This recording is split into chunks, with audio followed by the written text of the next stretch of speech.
all of our registrants. Before we get started, I also wanted to let you know about our next virtual event on December 2nd at 6 p.m. Central Time.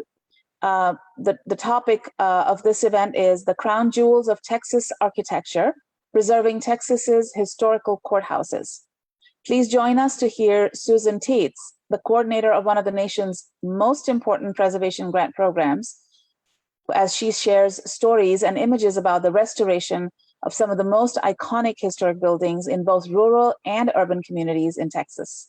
Registration for this event is also open at www.thcfriends.org. We will also take a break in January and we'll be back in February with a slate of new programming for 2022. And we hope that you will join us for those as well. I have a few more people that have joined us, and I'm going to let them in before I introduce our speakers. And before I do that as well, a few housekeeping items. We would appreciate it if you could keep your microphones on mute through the presentation. You're welcome to unmute them after the demonstration and the presentation so we can have a conversation. You can ask questions if you'd like. You can also drop your questions in the chat box and we will be following those and we'll pass them along to our presenter for her to answer.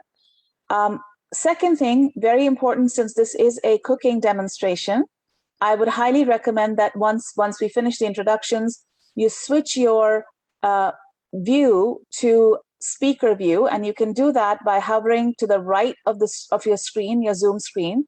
You'll see a little button that says view. Click on that and just click on speaker, and it'll take you to the full screen mode so that you can see the demonstration clearly. We have a planned Q&A at the end. Again, as I mentioned, you can raise your hand in Zoom, you can unmute yourself and ask the question, or you can drop your question in the chat box and we will hand it off to our speaker.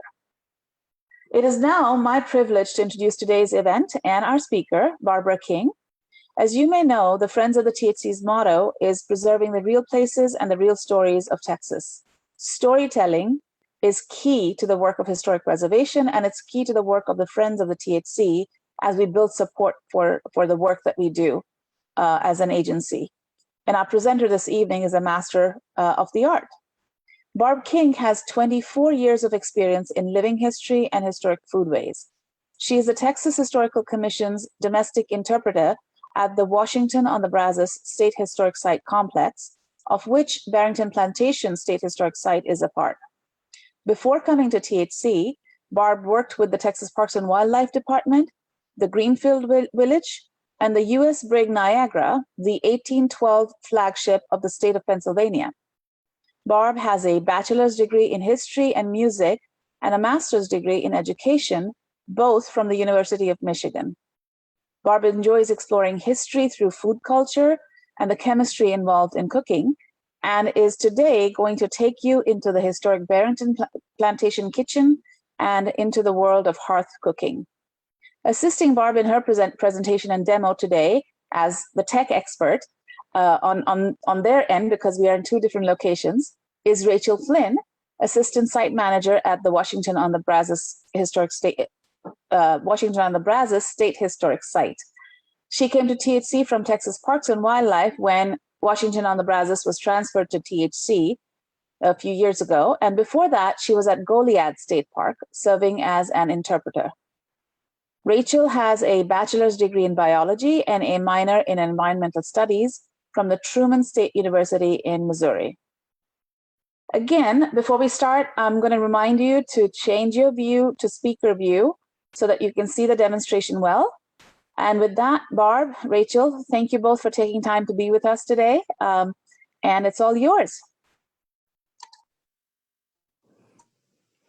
All right, thank you, Anjali, and everybody for showing up today. We're really excited to have you. Today, we're going to be doing some hearth cooking, talking not only about how a hearth works and some of the recipes we've chosen and why, but hopefully, even though it's not smell-o-vision, giving you an idea of some of the reasons why we cook here. And we do teach cooking classes generally in February, where you can sign up, come cook in this building, And then because you've signed a waiver, you get to eat. Most of the time when people come and see us cooking, they don't get to eat what we cook, they just get to smell it. So hopefully this inspires you to do some cooking at home today. The recipes I've chosen come from a cookbook of a formerly enslaved woman whose name is Mrs. Abigail Fisher.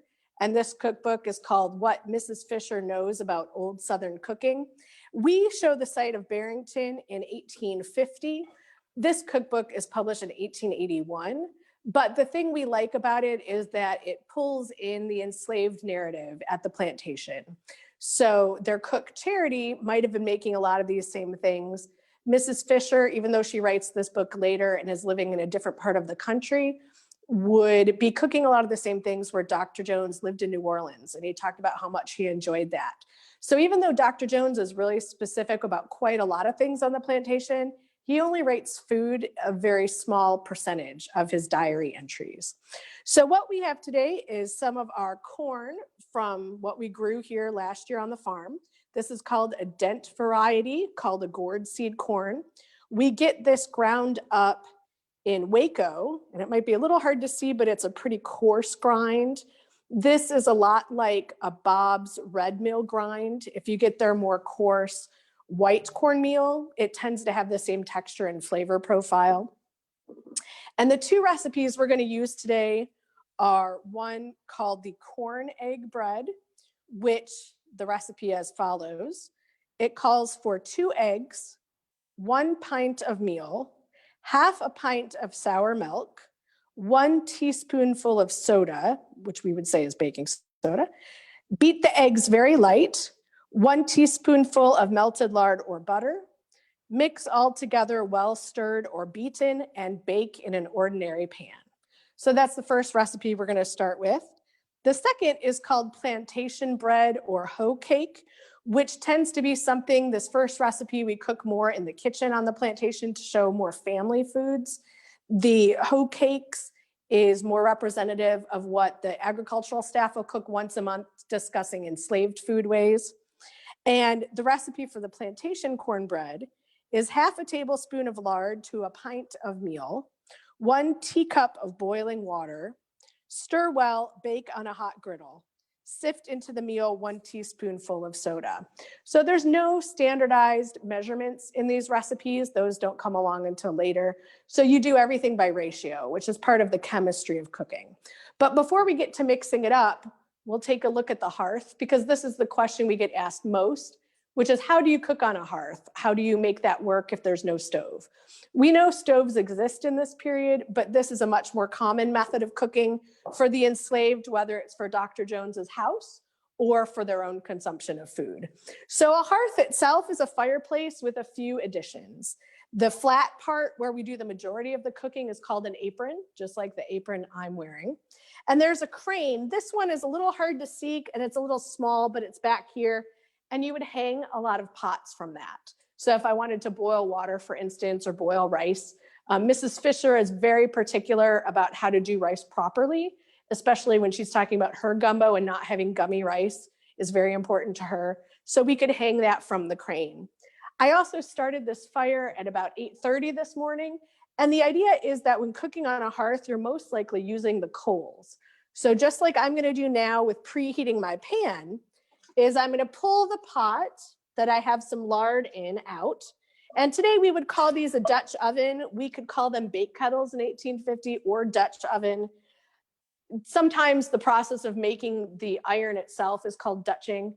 The Dutch also sold these kettles in New York 100 years before this time period. So either name is pretty workable.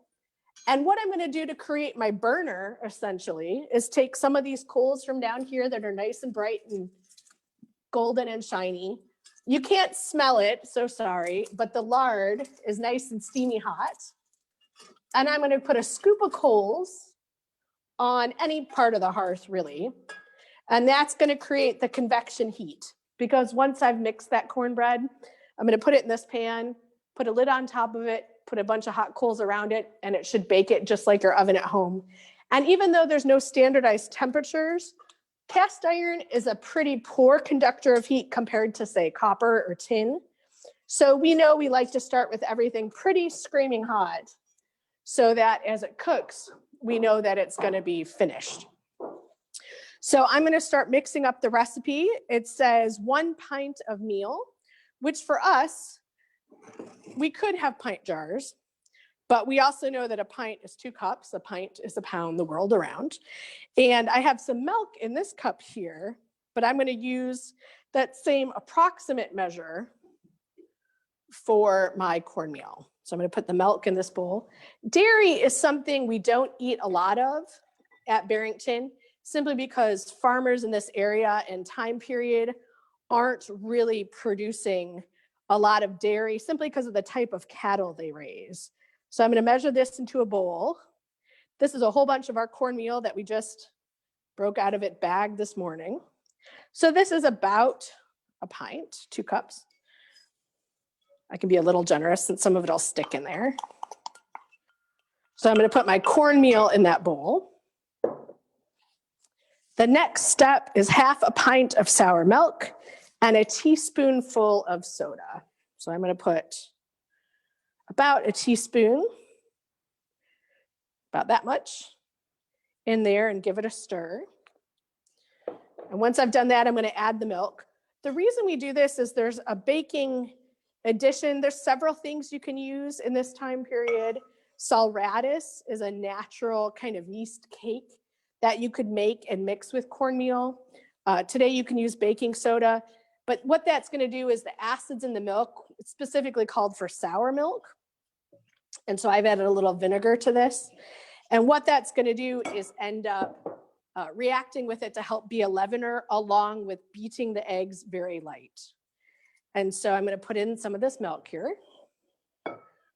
and give it a good stir. So it's a pretty simple recipe. The eggs we have here are from our chickens at the plantation. And then this morning we got a very nice duck egg. And duck eggs are really good to cook with. They're a little more eggy. Sometimes they can taste a little gamier. So we like to put them in a lot of cooked things. And as you can see, as I stir that, it starts to clump up, looking a little bit like cement in there. So I'm going to give that a stir. I'll beat the eggs in. I may add a little more milk. And sometimes we do different cornbread recipes depending on what time of the year it is, maybe what new recipe we want to try. So a resource we like to use a lot, even though we do have several reprints of these books, is the Feeding America website, which is from Michigan State University. And they've actually scanned every American cookbook from Hannah Glass and Amelia Simpson in the early 1700s all the way up until the New York Tenement Cookbook in the 1920s. And I'm breaking the eggs separately because that way here at home, you might worry about a shell getting in the eggs. Here, we worry a little bit more that sometimes they're fertilized. So even though we check our eggs and they'll stay good for up to a month without being refrigerated, which is convenient because only recently has it started to get colder, we always just want to double check them and make sure. Which is something that when I started cooking as a kid, I did not realize that was really why. Historically, you would take the eggs out of the shell. So our duck eggs are a little bit thicker shelled, and the egg itself is a little bit more of a yolk. It's hard to see in here, but a little bit more of a yolk as compared to the white. So the proportion's a little bit bigger. All right, and then we'll give it a stir. And I think the last thing we're going to do is put it in that screaming hot pot that already has some lard in there. And then we end up putting the lid on it and baking it. So let me read through the recipe one more time. Eggs, sour milk, soda, lard or butter. Okay. Bake in an ordinary pan. So this is when you wish that spatulas had been invented, which are not quite around yet.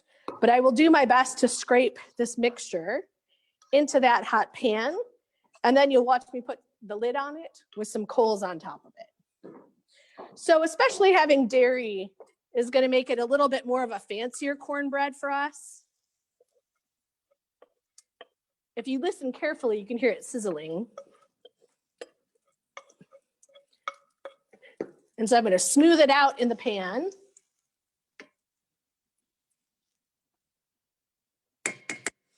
And then I'm going to put the lid on it and cover it with some of those really hot coals.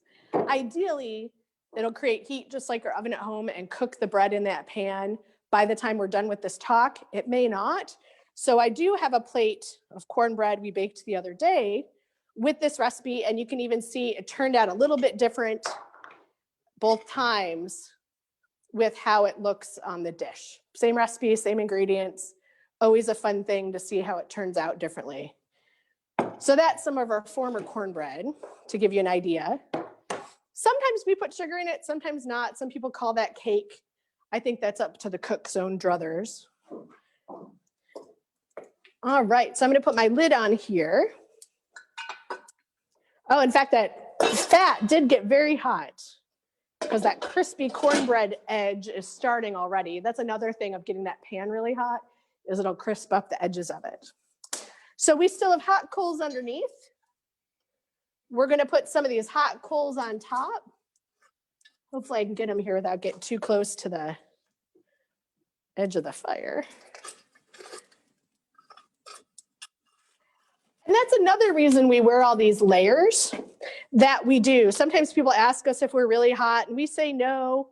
We wear all these layers because they're what people would have worn in the time. But especially when it comes to cooking, you can really feel the difference. It's like insulating your house. The more layers we wear, the more comfortable cooking is, even if it's August. You know, we couldn't bear to be this close to the fire if we were in shorts and a t-shirt. And in fact, you can kind of tell the time of the year how visitors react when they come into the kitchen. Sometimes they come right in and they snuggle up next to the fire and say, oh, this feels great. But most of the time here in Texas, they tend to see that you're cooking and kind of walk the other way or walk out a little bit more. All right, so you can see that nice glowing layer of coals. And we're just gonna let that sit for about a half hour or so. And then the next thing we're gonna do is make the hoe cakes. Now they're a much more simple thing. We know that a lot of enslaved people are getting a pound of cornmeal per day per person, and maybe a couple pounds of bacon. So today we get really excited about bacon. In 1850, it's definitely considered an enslaved person's food and not as nice as the hams the family might get, or the sausage, or the tenderloin when they first butcher. But corn is definitely a staple of the American diet in the 1850s. Whether you're enslaved or free, you're eating a lot of pork and a lot of corn. So that's why most of her recipes actually call for lard instead of butter or milk. So for this one, she actually says, half a tablespoon of lard to a pint of meal. So again, I'm gonna use that same cup to use my cornmeal measure. A teacup full of boiling water, which would probably be about 4 ounces. Stir well and bake on a hot griddle. You can sift 1 teaspoonful of soda. So again, we're gonna use a lot of same ingredients, minus so much of that dairy. So we're gonna pour the cornmeal in.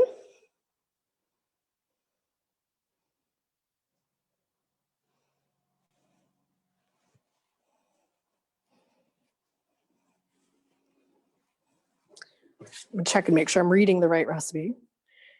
All right, a pint of meal, some soda, and half a tablespoon of lard. That's something else that's different, is these recipes aren't necessarily written the same way you would write them today, with a list of ingredients first in a vertical manner, and then your instructions underneath it. You sometimes have to sift through them, and then sometimes they completely omit things that you need, like they may or may not call for flour, but they really want you to put it in there. They just assume you know how to cook. All right. So I'm gonna pour some boiling water in here and mix it up. It's still really loose and dry right now. It just has the meal, a little bit of the residual moisture in there. And then we're gonna put some of that boiling water in here.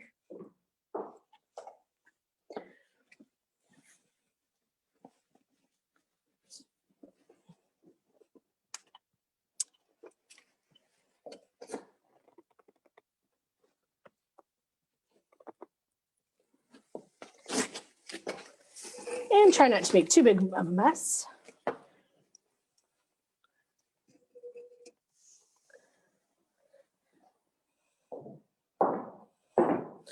right, whoops.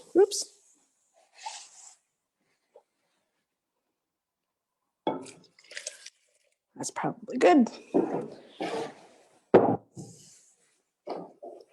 And we'll give that a stir. One of the reasons so many hoe cake recipes or family recipes talk about using boiling water, I think it helps soften up that corn a little bit before you bake it.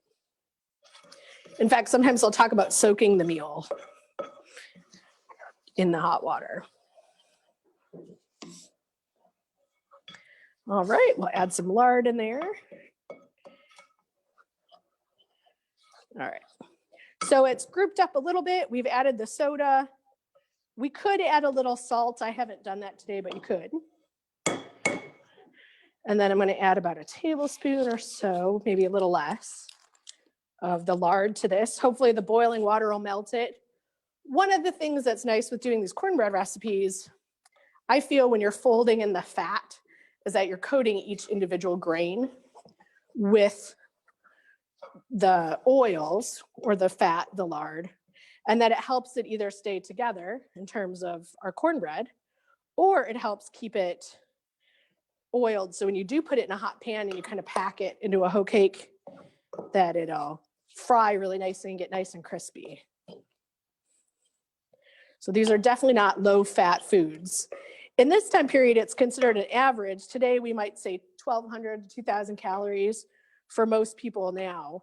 But if you look at historically in different areas of the US at the time, and especially for enslaved people, they might be meeting 5,000 to 6,000 calories per person per day. So much more labor intensive work than what we're doing. All right. I'm going to temper this bowl here for a second, and then I'll put this in there.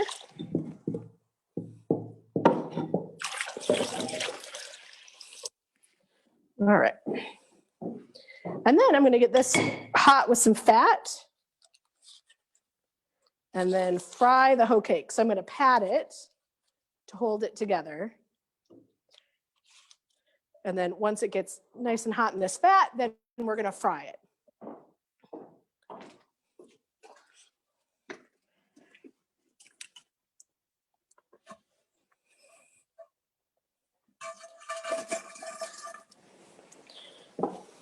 And I'm going to do the same thing with the coals. I'm going to try and shove some coals under here and move it away from the heat a little bit so that I can access it. A lot of hearth cooking tools have long handles for just this reason, is you want to not work in the heat the whole time, but you do need it to have a functional kitchen. All right, so I'm going to pull all the coals out here.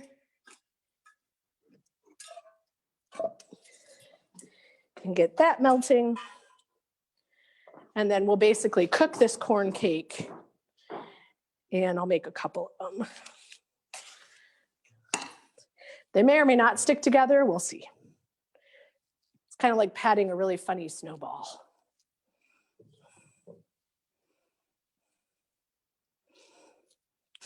So I'm just going to pack them pretty tight, maybe a little thinner.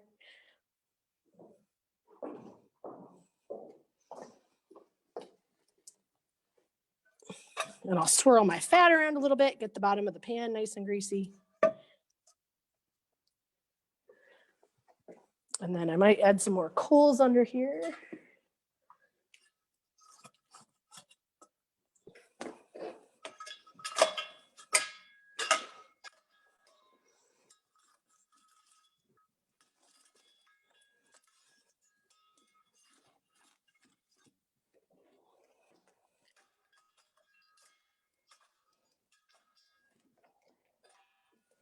And it might be hard to hear for you guys, but you can hear the lard sizzling a little bit.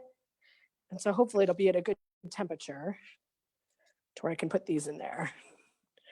And they'll cook.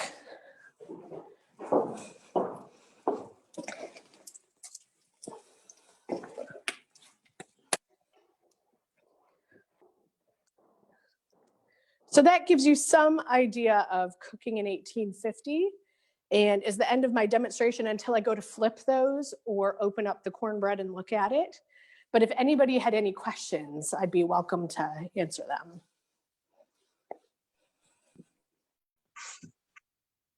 Thank you. Barb, can you hear me?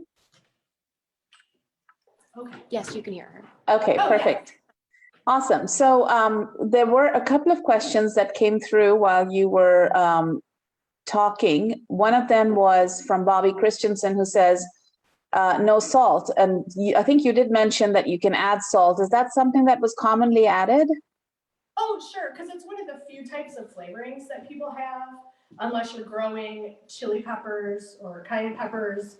And we find her mentioning salt. Of course, there's a great book written by a man whose name I can't remember right now, but the whole title is just called Salt.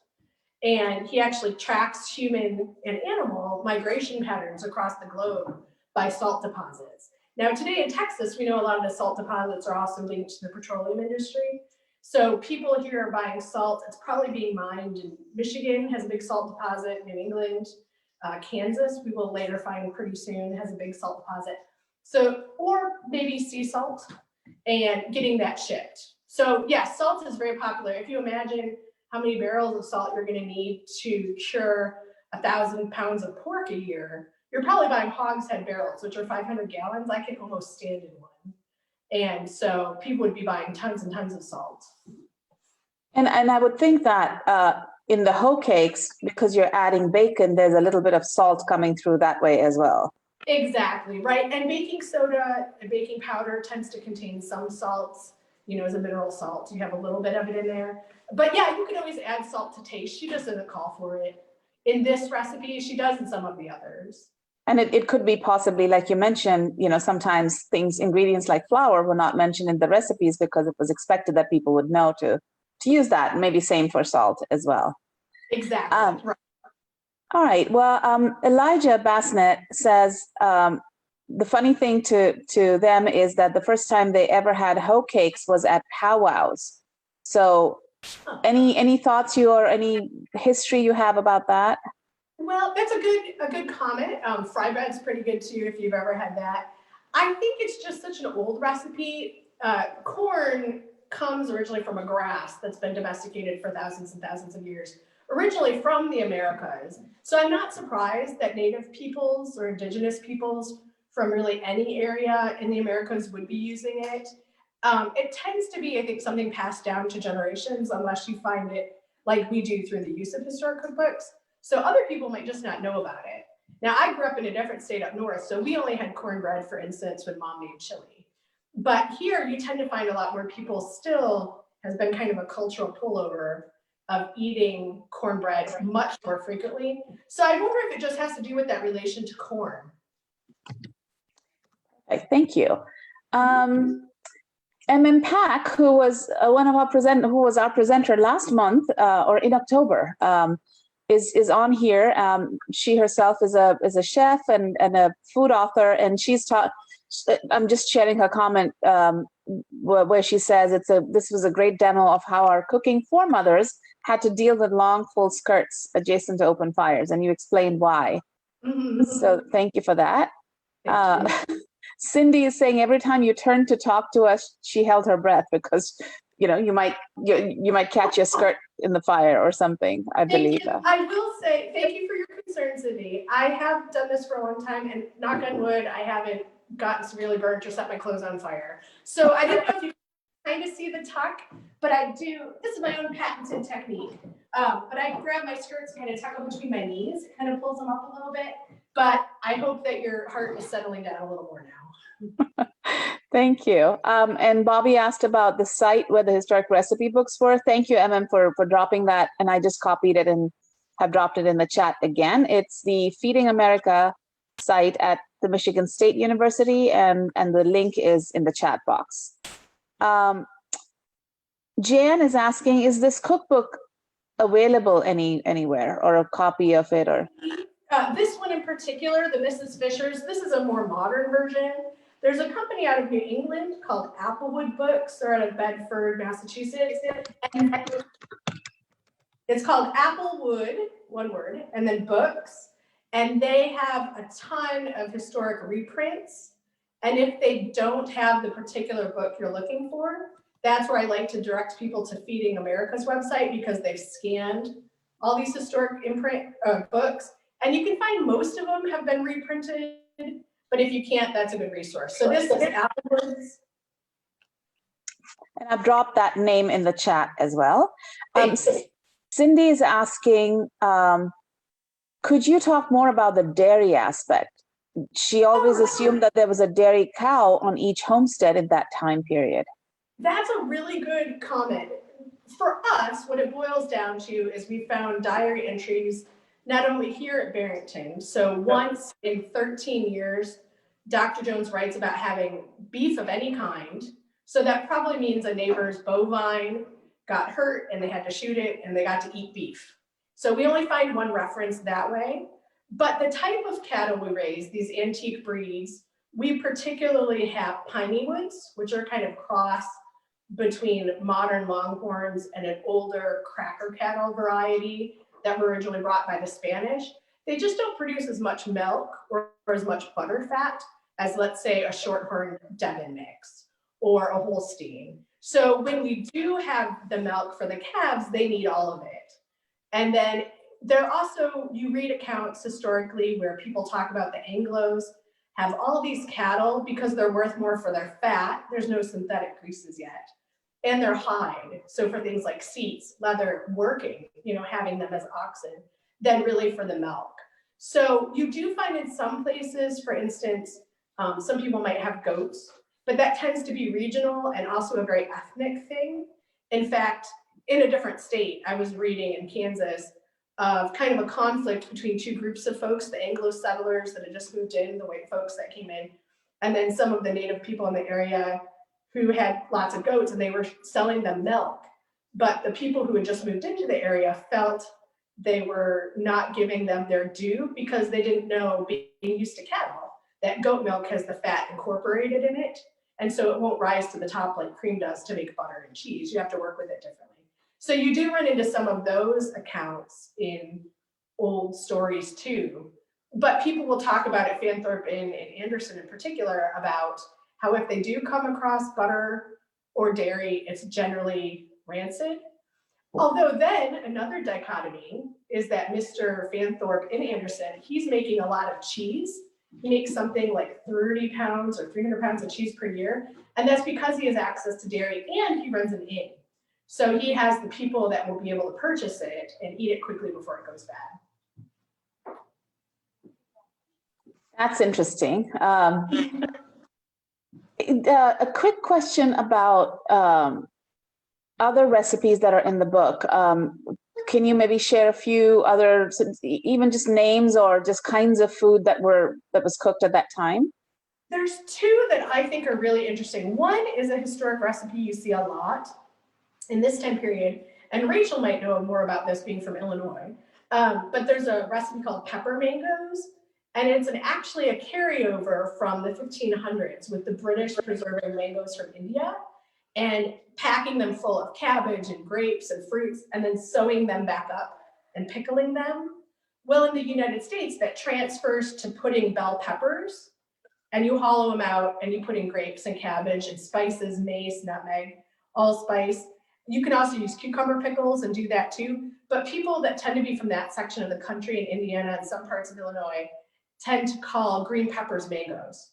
And so for a long time, we couldn't figure out why we found that. And then I realized a friend of mine had figured it out one day. Wait a minute, that's what that recipe means. So that's on page 38 of the book, or it's a recipe 81. And then the other one I really like is her gumbo. Just has rice and the gumbo, which in French means the okra. And so that's all that's in there. And that's where she gets really specific about making sure. She also has a lot of seafood. So we like to use her recipes around the holidays. Thank you.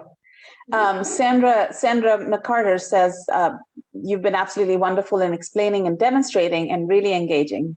So she's thanking you.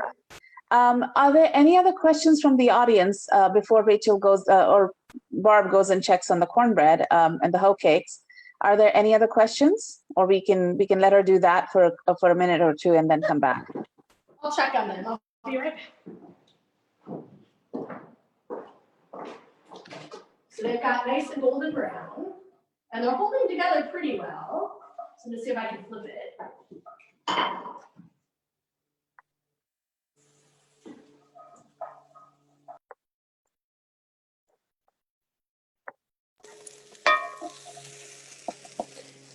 And then I'm going to check on the cornbread too. So this is kind of a trick, is getting the lid off carefully without spilling the coals.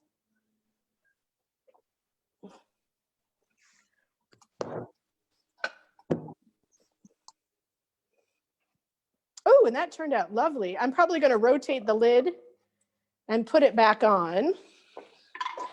Whoops, and kick my spoon. But I'll bring this over so you guys can see it. They've all turned a lovely golden brown.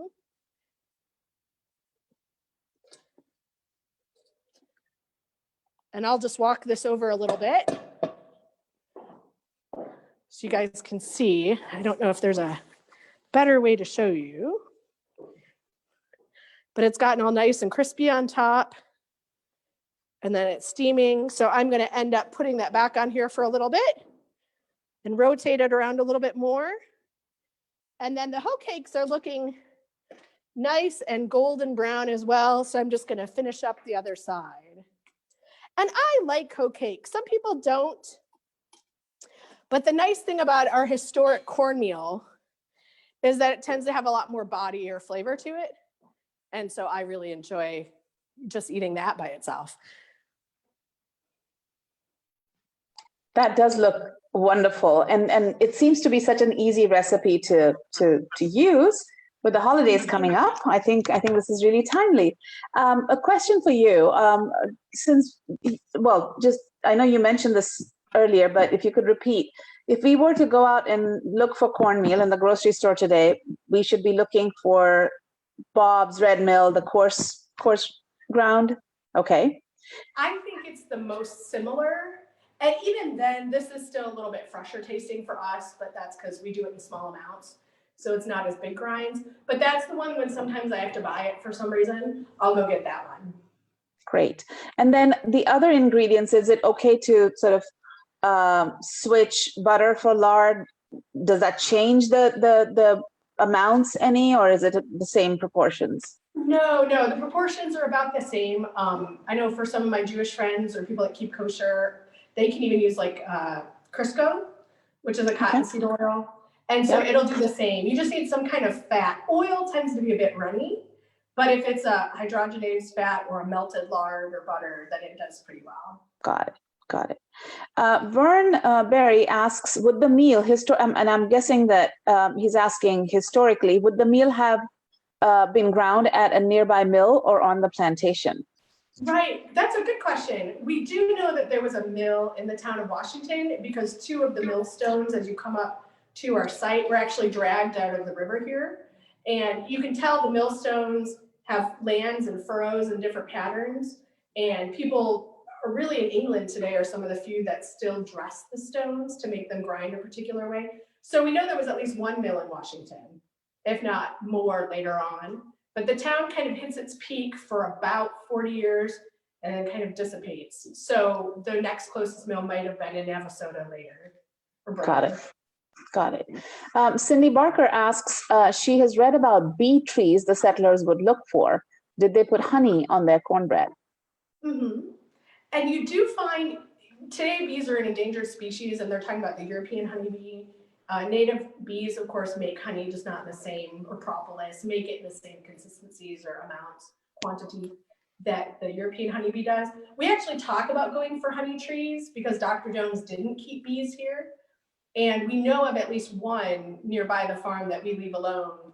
But she's right. You read a lot about anything with sweetness. You know, in this time period, you might eat 10 pounds of sugar a year. For us, we might, if we drink a lot of soda pop, we might drink that in a week or 2. So the consumption of sugar in particular, refined sugar, has gone way up.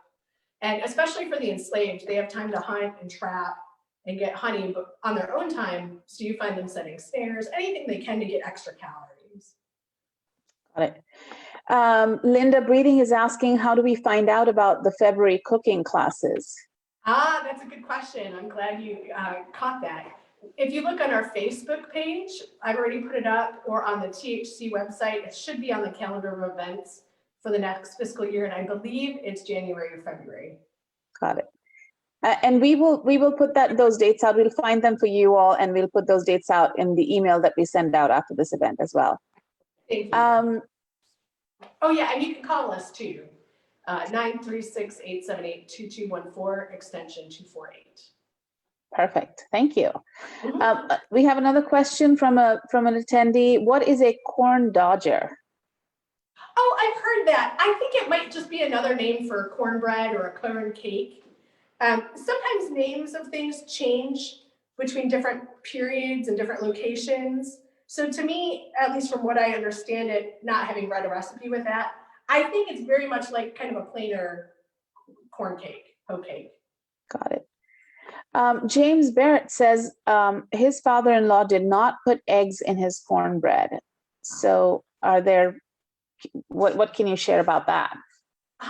The only recipe I've seen without them is the hoe cakes. That doesn't mean that there's not other period recipes, but to me, having the extra leavening like sugar is just a personal thing. Some people feel adding sugar to cornbread makes it like cake. Other people just say, but I like it that way. So to me, that might just be a preference. Got it. Let's see, what other questions? Can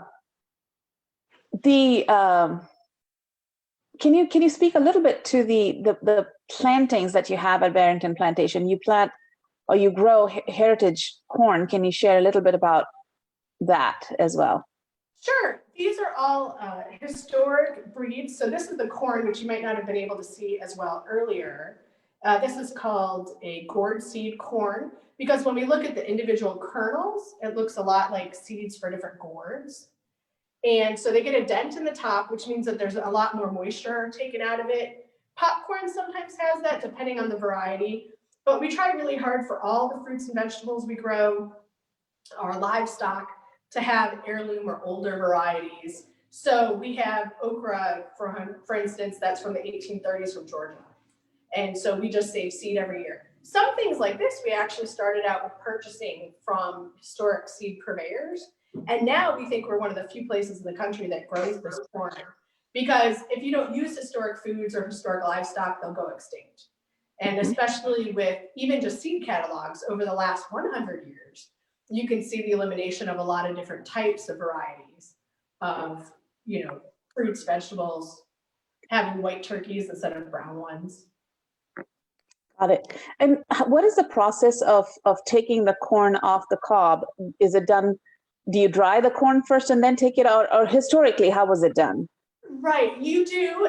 Something people notice when they come and see our cornfield in late summer is that the leaves are gone and they think, oh, the grasshoppers really got your corn. Well, maybe, but we pull that off to make fodder for the cattle because native grasses don't grow very high to make hay like we know haying today. We let the corn dry on there until it's really, really hard. And then what we do is, this is something you could do at a bee in this time period, is shelling the corn. Now, at the farm, I just use my thumb to pop off those kernels. At the plantation, we actually have a corn sheller. So a lot of this has been mechanized, even in the 1850s, and we turn it and end up shelling the corn that way. And then we take the big bags of corn to the mill. And then the waste product, like the cob or the leaves, we use for other things. And can we buy some of this cornmeal at Barrington Plantation if we visit? We would like to be able to move in that direction, but as of right now, no. However, we might be able to give you a couple seeds or something. Okay, that sounds great. Vern asks, in the 1850s, would white bread ever be consumed on the plantation? Probably for special occasions. She actually has a recipe in here kind of showing the English influence on Southern cooking in this period for Sally Lunn bread, which if you go to Bath, England, or Bath, England today, you still find a big tourist thing. It's very much an egg bread that has a lot of white flour, and you find it for more special occasions. But some accounts you read in historic books, people talk about not seeing white flour for 10 years. So if you're in a German community in the middle of the state in the 1850s or later, you might be eating a lot more wheat and having white flour available. We tend to do 3 parts corn to 1 part white flour when we do our cornbread on average here. Okay. I didn't put it in today's recipe because she didn't call for it. Right. But you don't see nearly as much baking or risen breads as you would up north. The humidity is just so high here and things mold much quicker. So I think the cornbread is just more stable. Got it. And I'm sure that because of the texture, the coarse cornmeal, it's the texture is completely different because of that. Yeah. We've got a couple of questions about what you have on your back. It's my sunbonnet. So somebody yesterday thought I'd like lost a child because they thought it was a baby, like papoose carrier. It's not, it's just my sunbonnet. All my freckles, very unpopular in 1850. And so I just keep it on so that I always know where it's at.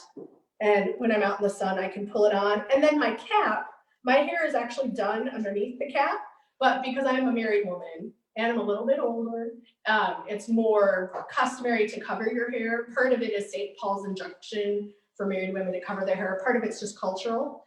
And so it's phasing out of wearing caps, but you'd still wear a bonnet or a cap or a straw hat or something over it. So yeah, it's just my sunbonnet. Cindy Barker has added, I'm guessing, Cindy, if you would like to unmute yourself and jump in and share what you have dropped in the chat box. I'm guessing this is an excerpt from a book or something, but I'm not sure. So I'd like for you to jump in and. I was trying to type the explanation, like copy paste. So I am late to genealogy. It turns out I had an ancestor who lived in the area, we think right across the street from the original Barrington location. And this is from a diary of a man traveling from San Felipe de Austin to Washington on the Brazos. And Mrs. Pankey lived next door to Anson. Mm-hmm. And that is what he ate. So it was turnip tops, boiled eggs, coffee and milk with fine cornbread. And I knew he had a dinner with her, but I forgot that he had listed all that stuff.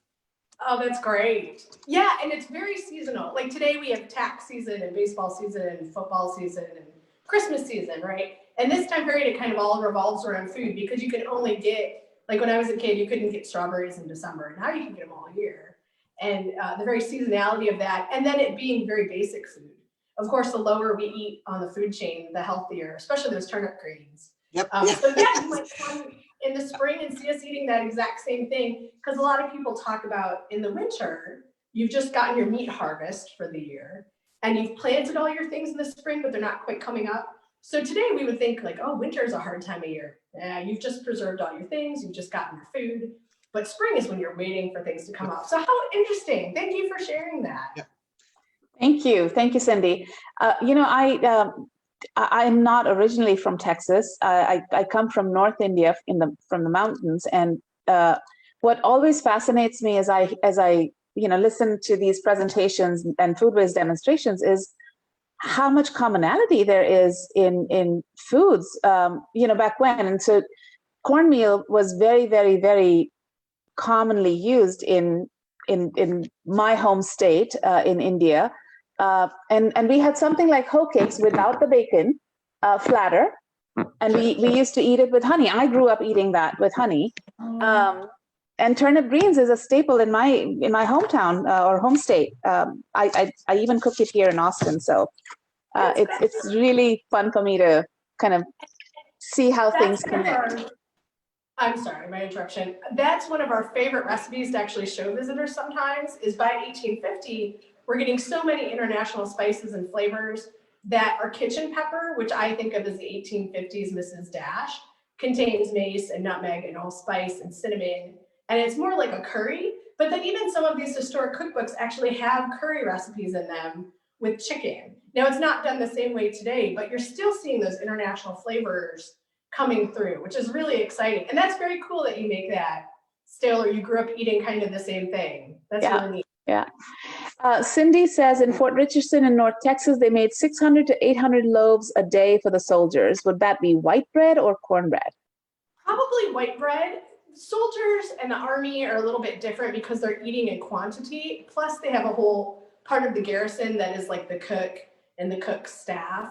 I would think it's white bread, especially if they're talking about raising the bread and cooking it in ovens, outside, even in beehive ovens. They also find beef, one of the few references to beef in this period that you find a lot is boiled beef with the army. And so whereas Dr. Jones writes about eating beef once in 13 years, the army might be slaughtering beeves, 2 or 3 times a month, and then boiling it as a preservation method to then serve it later. So yeah, that's a really good amount. Shows you how much they're eating. As Yep. Napoleon talked about an army walking on their stomach, right? So a question about protein. What was the common protein then if beef was not commonly eaten even by, families like Dr. Jones's family? What was the common protein? Was it turkey? Was it other, what was it? Turkeys are pretty cheap in Texas. We know, looking at, Fanthorpe Inn and Anderson, that a whole turkey you could get for $1. Now, to give you an idea of scale, in 1850, that's like 2 acres of land. So turkeys are super plentiful. Most people, though, it's pork and corn. Unless you're Muslim or Jewish, you eat a lot of pork. And that's just because the pigs reproduce so quickly. For people who might be of other ethnicities, or not eating pork, you might be getting fish. Eggs, of course, are like liquid meat. They're a protein source. So there's other ways to get protein. Today, we also know it's in, kale and spinach and beans, lots of beans. But yeah, you mostly find pork and corn as the American diet, almost all places all the time. In fact, it's so ubiquitous. Dickens writes about it, Frederick Law Olmsted on his travels through Texas, writes about corn and pork being as ubiquitous as the people and being the same everywhere. And they get really tired of it really quickly. Right. And Cindy is asking, what about venison? You do read about people hunting. The enslaved at Barrington, we know at least Jerry had the use of a gun. Now, we don't know how much they hunted. We know that Dr. Jones's children go out and hunt. We don't know what they catch. They might have been getting rabbits or squirrels. But you do read about people hunting. You just have to eat it real fast or share it with your neighbors. Right, right.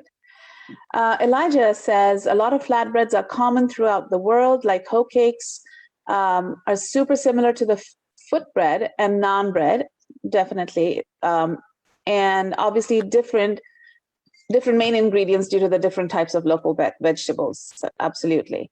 And then he asks, wouldn't pemmican be a perfect example of fat and protein? Yeah, exactly. Now, we're not in an area, well, we do have berries, maybe the dewberries. And you could make pemmican. I've never actually made it, although I've had some that my friends made. And yeah, that's a perfect travel food. That's why jerky becomes popular. Can you explain what pemmican is? Oh yeah, pemmican is generally like venison, the fat from the venison or the meats, pork fat, and dried berries that you've ground up together and made kind of like, I would think of like a fruit roll-up, but with meat. And so a lot of native tribes, the Iroquois, folks in Miami, in Ohio, might have carried it to New England and taken it with them from place to place. So I think today mostly you find like cranberries in venison, but you could use blueberries as long as they're super dry. Well, so was it like jerky? I mean, yeah, it's kind of like jerky with fruit added to it, and then it's just all ground up and put on a pan or something, a flat piece of wood, and let dry in the sun until it gets like fruit leather, which is what period recipes would call, what we would call today a fruit roll-up. And so it ends up being kind of a portable jerky. Got it. And then Vern asks, were biscuits common fare? You do read about them. I didn't make them today because I wanted to feature our cornmeal, but we do make them sometimes, and maybe on a Sunday. One of those traditions of kind of the Sunday chicken and biscuits probably comes from it being a special treat. Got it. All right, we're getting close to our end time here. Would you like to share what the hoe cakes look like, or? Sure, I'll be happy to. Let me go grab. I've been hearing them sizzling.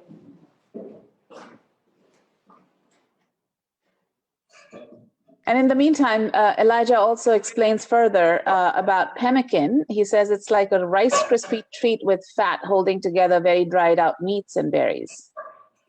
Perfect. Yeah, that's exactly a good visual. So here's our hoe cakes.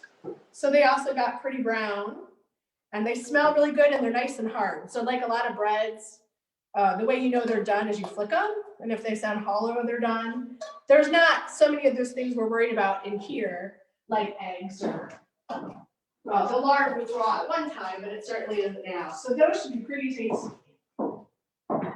Cindy asks, did they make corn muffins? I haven't seen many recipes for them. Now, they will talk about patty pans, which are kind of small individual pans that you could put on a cookie sheet and put in a reflector oven. We don't happen to have one here, and we don't think Charity had the use of a wood stove because Dr. Jones doesn't write about buying one. So people probably could make them. They're just a little bit trickier than this, but you don't find a lot of muffin recipes too much in these old cookbooks. I think because the technology and the equipment, kind of like going from a stove to a microwave, hasn't quite come along yet. Got it. So you can tinsmith making those things, but the surface to put them on and the thing to put them in might be harder to get to. Got it. Pack says Native Americans used Texas pecans pounded with berries, fat, etc. for preserving travel food. Nice. So there you have it. Yep. And Linda says, thank you so much for this. This has been a real treat, and she can't wait to see about attending a cooking class. Yay! So glad. So I think that's the end of the questions we have. Any parting words for us? I hope that you all get a chance to cook something exciting, and maybe next time you do a bread or you want to bake, you try one of these recipes or any of the old historic recipes, because that's as close as we're going to get to what our great-great-great-grandparents ate and the flavor that they had. And so hopefully it inspires you guys to do some baking. Thank you so much. Thank you. Barb and Rachel, this has been so wonderful and so much fun. Thank you so much for taking time on Saturday to be with us. And thank you all who've been with us through this session for joining. We hope you will use these recipes. I know I will for Thanksgiving for sure. I'm going to try it once before Thanksgiving to make sure I get it right. We will send out an email to you with the recipes and the link to our Facebook Live recording, which you can share if you want to watch again and watch Barb sort of go walk you through the process. You can use that or share it with your friends and family and invite them to join our events in the future. Thank you so much again to all of you for joining, and thanks Barb and Rachel. We'll see you soon. All right, bye guys. Bye-bye.